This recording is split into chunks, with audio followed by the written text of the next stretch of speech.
How's it going, Yankee fans? Welcome back to Fireside Yankees with your boys, Alex and Ryan. Today we're talking about what could be a gem starter or bullpen piece. He's got some longevity to his game. Prospect Johnny Brito, 25 years old. This kid just lit up spring training, and he's got the attention of the Yankees brass. Aaron Boone said he's got our attention. This guy has some nasty breaking stuff. We're talking about, velocities just south of 95, looking at like 93 to 96 kind of averaging.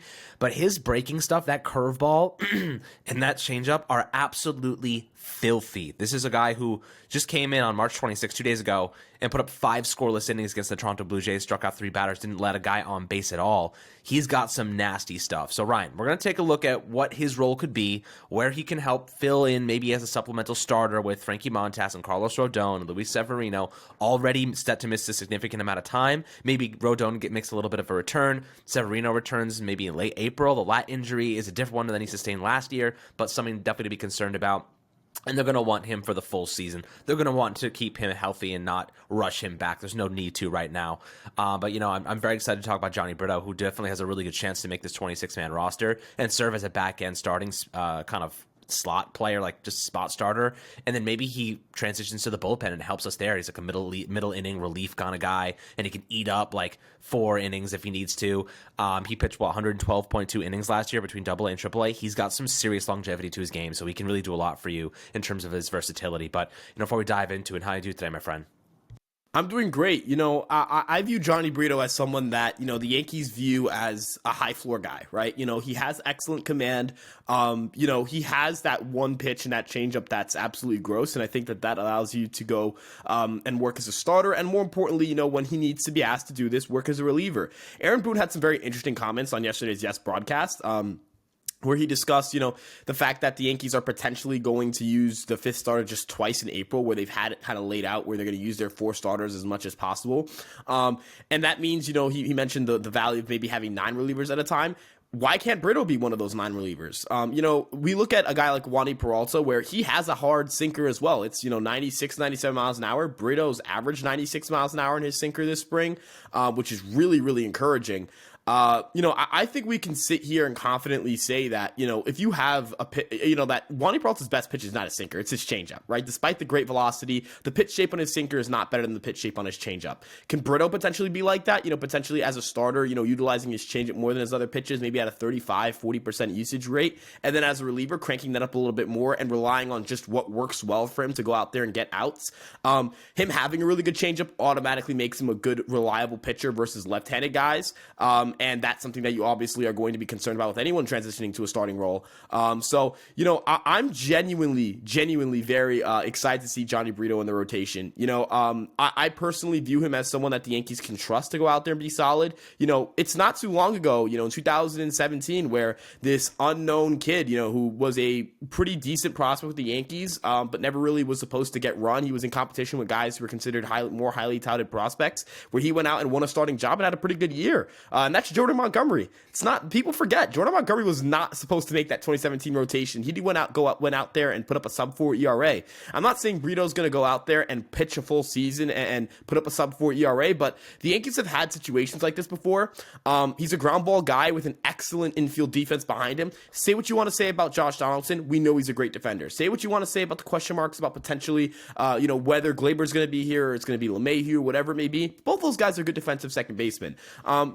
The Yankees are going to have a good defensive infield in 2023, and that's going to help Brito a lot. He doesn't walk guys. His strikeout rates aren't too high, but, end of the day, I think that's fine. If he gives you about a 15 to 16% strikeout to walk rate because of that really low walk rate, I think he can pull it off, and a good ground ball percentage. A lot of the guys who sit in that range of strikeout to walk rate and ground ball rates had sub-4 ERAs last year. It's not out of the pictures for you to sit there and say, with that ability to control BABIP and control batting average of balls in play and go out there and limit walks and limit base runners, you can rock a league average or even slightly below league average strikeout rate and find plenty of success at the major league level. I'm really excited about what he can give the Yankees in 2023. Yeah, I mean, look, as we mentioned before, the longevity he has is certainly noteworthy, and it's something that we should be kind of excited about because right now the Yankees are dealing with a number of injuries, right? You got Lou Trevino still dealing with that elbow injury. You know, the bullpen, Scott Efros obviously missing time. Johnny Brito is ready, right? He's 25 years old. He pitched really, really well in AAA last year, and he's kind of ready to take that step forward and impact this team, and he's capable of filling in as a starting spot. Now, I guess the question is, what happens when those starters return? What happens when Carlos Rodon returns and Severino returns and, Frankie Montas maybe down the stretch? I'm not really putting much weight into that. But I'm pretty excited to see what Johnny Brito can do because he's not a guy that we talk about very often. He's not a guy that a lot of people know about. And if you are kind of, watching this right now, you should definitely go head over to Ryan's previous video on Johnny Brito, who breaking down his analytical stuff and everything that makes him such an exciting young player for this team and what he can really do. If you want to learn about like the ins and outs of this guy, we're kind of talking about him in more of a broad general sense and where we think he can kind of fill in the status of this starting rotation and bullpen. If you want to just talk about Johnny Brito, go check out that episode because it's certainly one to look at and learn a lot about this player because he's someone that really could make an impact this year and wasn't known just a couple of days ago, right? He finished spring training with a 2.08 ERA and 0.92 WHIP, right? This is a guy who has been tremendous all spring. He has top-graded pitches when it comes to his changeup, when it comes to his curveball, and his cutter. So, when you're looking at his pitches, Ryan, which ones do you really think are going to help him, stand out at the MLB level? He loves to be aggressive. He throws a lot of strikes. His strikeout rate is not high. He doesn't strike out a lot of batter, but he generates a lot of weak contact, and he has really good grades on some of those pitches there. Do you think he's got to improve his strikeout rate, or do you think just being aggressive, attacking the zone, and generating weak contact is enough for him to have success at the next level? Yeah, so, I view him as someone that, as you mentioned, he doesn't get a lot of strikeouts. And I think that's going to be the case for him for the major, at any level he pitches at. He's flashed an ability to get strikeouts at times, but I just don't think it's sustainable for him, especially with his pitch mix. He's a guy who's going to be sinker heavy with his fastball usage. I think that's the right way for him to go. He's had, especially at the minor league level, he's tried to use his four-seamer more than his sinker. I just don't think it's for him. Yes, he throws the four-seamer hard just like he throws his sinker, but the shape on it isn't excellent. But it's the changeup, man. The changeup is the pitch that's going to make him a very successful pitcher at the major league level. That pitch is gross, 16 inches of arm side run. Batters really struggle with it at the minor league level. They swung and missed at it over 34% of the time. I mean, it's a really gross pitch. I also think that the curveball is going to play a little bit of a role here, and you hinted at this before. People talk about, oh, wow, he threw hard against the Blue Jays, and people were impressed by that. And, you see the changeup, you're like, wow, that's awesome, right? The curveball is his best pitch by Stuff Plus in spring training. And it's a pitch that has worked pretty well for him. It's not a heavy whiff pitch, but it gets a lot of called strike. It had a 58.8% called strike plus whiff percentage. Yes, over half the time he threw it in spring training, he got either a called strike or a swing and a miss. And that's because it's a big breaking ball. It's a looping breaking ball. Typically big breaking balls don't generate a lot of swings, right? And while swings are something that you want for a pitcher, in Johnny Brito's case, it's a good pitch to go out there and chase strikes, go out there and establish in the strike zone. He has excellent command. He can go out there and pound the strike zone pretty aggressively. If you ask him to just get a curveball over, he can certainly do it.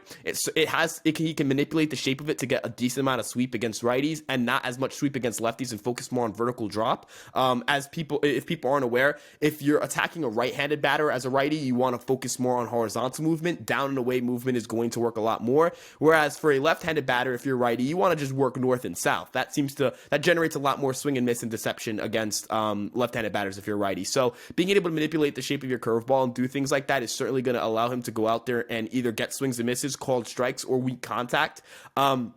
He's a heavy ground ball guy. That sinker is going to play a huge part in this. Even if the sinker shape, which according to Stuff Plus, it's a good pitch. It's got a 107.9 Stuff Plus, and typically sinkers don't grade too well in Stuff Plus. And that makes sense, right? A fastball just isn't as visually appealing as a sweeper is, right? You think of that Michael King sweeper or the Jonathan Loizaga's breaking ball. Like, oh my gosh, this thing's gross. It's a video game movement. Put it on Pitching Ninja, right?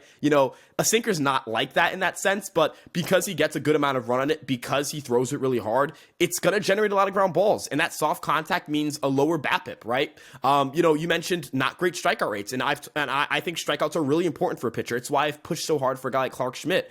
But if you can go out there, and I know you're going to allow a lower BABIP than the league average by a significant amount, I can live with lower strikeouts. That's going to be fine, because you can go out there and you can control the batted ball outcomes of what your opponent's going to have. And ground balls are the enemy, right? I know that Josh Donaldson mentioned this well before when he was a Yankee, on MLB Network, when he was still an MVP caliber player. But, teams don't pay you to hit ground balls. Teams pay you to put the ball in the air, especially nowadays. Hit the ball hard and in the air. Why do you think Anthony Volpe got the job? He hits line drives hard in the air. It's not because he slaps ground balls. He hits a ground ball right to the shortstop. Doesn't get you a job anywhere, right? But Johnny Brito, he's going to make batters hit a ground ball right to Anthony Volpe, right to Josh Donaldson. So that sinker, that changeup, the curveball, those are the three pitches I'm looking at as those are his 3+ pitches. Those are the three pitches that are going to cause him to have a lot of success. And they're versatile against lefties and righties. So I just don't feel like he's going to have any issues at the major league level with like heavy platoon splits. And it also makes him a good reliever because the Yankees can use him as a bulk guy. The Yankees can use him against whatever lefty or righty situation. They don't have to worry about the part of the order coming up. And especially for a team that has a lot of injuries to their pitching staff, Brito's going to be huge for this team. So I think a lot of people need to put him more on their radar. And those are the three pitches that people have to pay attention to when it comes to Johnny Brito. I mean, look, he's a sick player, and this is obviously you're breaking it down for us, but there's a lot more to see when you watch him in person. And look, he pitched 5 scoreless innings. He was on pace to have a perfect game. Obviously, had a lot more baseball left to be played, but he only struck out 3 batters in that time frame. You know what I mean? Like, he's showing quality without having those massive strikeout numbers. You look at guys like Carlos Rodon, for example, 12 strikeouts per 9 last year. Brito's the opposite, right? He just generates bad contact, pop-ups, just weak ground balls. He does a lot of things for you that, kind of don't revolve around strikeouts. So if he could improve those strikeout numbers a little bit more, you're looking at a nasty pitcher, guys. You're looking at a guy that can really do a lot of things for us. So I'll ask you this to kind of wrap up this episode on Johnny Brito. How do you think his role develops here as the season goes on? Like, just, end goal. I don't think he ends up starting. I think we have so much good talent there. But I think, like, a middle inning guy that can just eat up valuable innings. If any injuries do occur in the bullpen, he can supplement a lot of roles. He can be a really great setup man. But I love just his longevity. The Yankees have to take advantage of that ability for him to pitch 3-4 innings at a time and just shut down opponents, right? Give up a 1 run, 2 earned runs. You know what I mean? Like, he's not going to do a lot of damage. He's not going to have a lot of damage done to him, but he can do a lot of damage. So if I'm the Yankees, maybe I'm looking for like a cool pairing. Maybe he is a really good pairing with another starting pitcher. Maybe he takes over after Garrett Cole, or he follows up Garrett Cole and can pitch 3 innings and shut down the opposing team and allow us to get a save through Clay Holmes or Ron Marinaccio, whatever it might be. He could pitch back-to-back days of 3-inning stints. That's the type of longevity that Johnny Brito has, right? I wonder how the Yankees try to get him involved. They probably, utilize him situationally against specific hitters and specific teams, and maybe are more right-handed or more left-handed, because he does actually have really good movement away from left-handed hitters, which is pretty unique for him based on the fact that he is a right-handed pitcher. But I'm excited to see how they use him. How do you think they kind of get him involved as the season progresses here? I think he sticks around with the Yankees. If they send him down, it's because they have just so much talent they don't know what to do with. But I think right now he's definitely going to make this team, and I think that he's going to make an impact. And if he plays well, I don't see a reason for them to continue, setting him down in lieu of anybody else, really. Yeah, I mean, I think he's going to have to experience a couple of shuttles just because, let's say he as I mentioned earlier, Aaron Boone's kind of, he's hinted at the idea of only really needing a 5-star about 2 or 3 times in the month of April. Potentially, let's say after his first start, which is the first time through the rotation, I know they're going to go all 5 starters. Potentially what he does is, they sends him down for about a week or so, or until he needs him next and brings up a fresh arm. But once all the rotation spots kind of get settled out, right, I agree. I don't really see a reason for Brito to be up and down if he's finding success, right? As you mentioned, there's versatility there, right? I know that, again, there are Yankee fans who liked or didn't like Lucas Luetge, but it's undeniable that it was valuable to have a guy who you could kind of say, all right, we're up 6 runs, we're up 5 runs, or we're up 4 runs even. There's 2 innings left in this game. There's 3 innings left in this game. go out there and finish the game off. We don't want to use Jonathan Loaisiga or Clay Holmes or Wandy Peralta or Michael King. We want to use someone who we don't want to rely on tomorrow. Maybe it's a one-run game and we don't want to necessarily push it. Or, last year, do you remember, Clark Schmidt was the guy that they used in extra innings pretty frequently because he could go, okay, here, 10th inning, 11th inning, 12th inning, go pitch all those innings and you'll be able to handle it, right? The Yankees were confident doing stuff like that with Clark Schmidt, and that was really his first full season as a major league pitcher. If Johnny Brito impresses, I don't see a reason why he can't do that. I don't see a reason why, he can't do that if, of course, he finds major league success. The Yankees trusted Ron Marinaccio last year in some pretty big spots after a rough month of April. Clay Holmes came in from Pittsburgh with no track record and immediately became a high leverage reliever for the New York Yankees. Wandy Peralta was traded for Mike Tauchman, stunk for half the year, and then became one of the most important relievers in the New York Yankees. It's like this team is afraid to give new guys or unproven guys a pretty big role, and I don't think they're going to treat Johnny Brito any differently if he finds success at the major league level. Aaron Boone spoke glowingly of him. I'm stuttering on names here, but Brian Cashman seems to be pretty confident in Brito if he's not making a trade. And I remember Aaron Boone mentioned on the broadcast as well that he turned to Matt Blake and said, this guy can help us this year. So there seems to be trust from the organization. They have a track record of trusting pitchers early, and I don't think they're going to treat him any differently. Yeah, we'll see what happens, man. They've been really calling up some of these bullpen arms young. You have Greg Weiser kind of taking on an interesting role here. It seems like there's actually a position battle unfolding between Greg Weiser and Ian Hamilton, which was unexpected because I think Weiser was pretty highly regarded going into spring training, but he struggled to a degree. So I am curious how they kind of operate there, but the Yankees have not been shy when it comes to elevating young players, especially in the bullpen. So Johnny Brito, 25 years old, he is primed for it. He was great in AAA and AA last year, so I think he is ready. But guys, I'd love to hear perspectives below regarding Johnny Brito, what you think he can do, how you think his role will kind of develop as the season progresses, and based on if you watched him during spring training, his kind of quality. And if you don't know a lot about him, go check out the video I referenced before that Ryan just dropped on the Fireside Yankees YouTube channel. You're going to learn everything you need to there, and I promise you're gonna walk away like, oh crap, this guy's pretty good and I didn't even know he existed if you didn't hear his name before now. So definitely a valuable watch if you haven't just yet. But appreciate you guys as always. Make sure to like and subscribe, and we'll catch you guys on the next Fireside Yankees episode.